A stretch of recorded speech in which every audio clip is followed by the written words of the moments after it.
the housing levy. Where I come from, as at yesterday, we lost 8 young officers along the roads of Ijara and Bodai because we don't have roads. For the longest time, these same people have been paying taxes, but we have not given them roads. Here we are telling them, forget about roads, we'll give you houses. How is that fair? It is not a priority for us because we have houses and we are ready to have our roads built fast. And on my final remarks as a Muslim leader, this is unfair. It is not fair to judge to provide all these burdens for Kenyans. And without fear of intimidation, if we are to go to the ballot today, Kenya Kwanza leaders are going to see what Azimio One Touch saw in 1906. That finance bill is going to fail, and it is not going to be an honest point because we know where you stand. You are only scared to come out. Thank you, Mr. Speaker. Speaker, when you look at the entire finance bill cumulatively, how much does it plug into the 2023-2024 budget? Only 311 billion Kenyan shillings. But what it has created, it's as if that this finance bill is being used to generate 1 trillion shillings. And I'm sure those opposing have not even taken into cognizance that it is only plugging 311 billion shillings into the budget of 2.6 trillion shillings.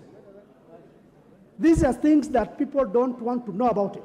And so the point is that don't make it like this is finance bill 2023 is the entire budget and everything. No, that is the only amount it is bringing. But again, do we have a choice? The choices are two.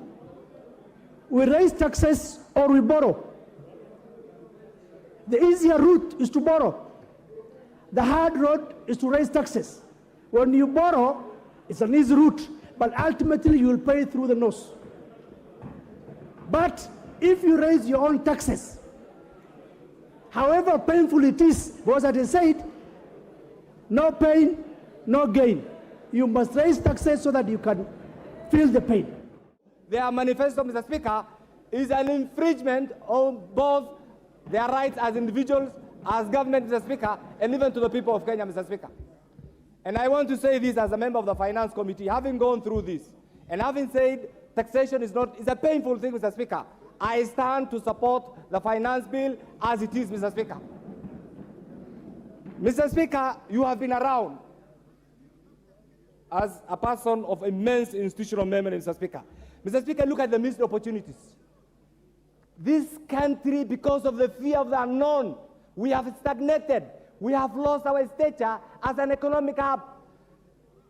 It's simply because we sit somewhere there. Look at what is happening to the GDP of Ethiopia. Look at what is happening to the GDP of Tanzania. Look at what is happening to the GDP of Uganda.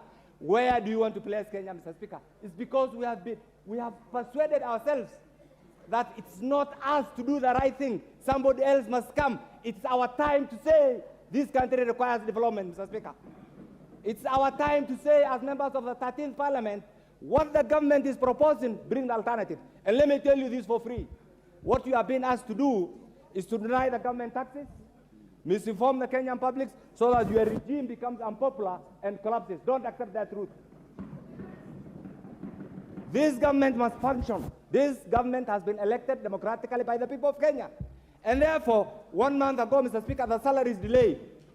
You saw the kind of picketing that was going on. I'm sure in your office, you have had Molongos, ya watu kuuliza mishahara.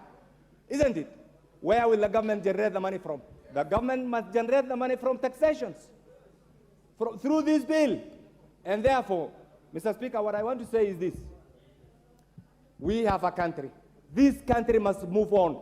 This is the final takeoff for the Republic of Kenya. And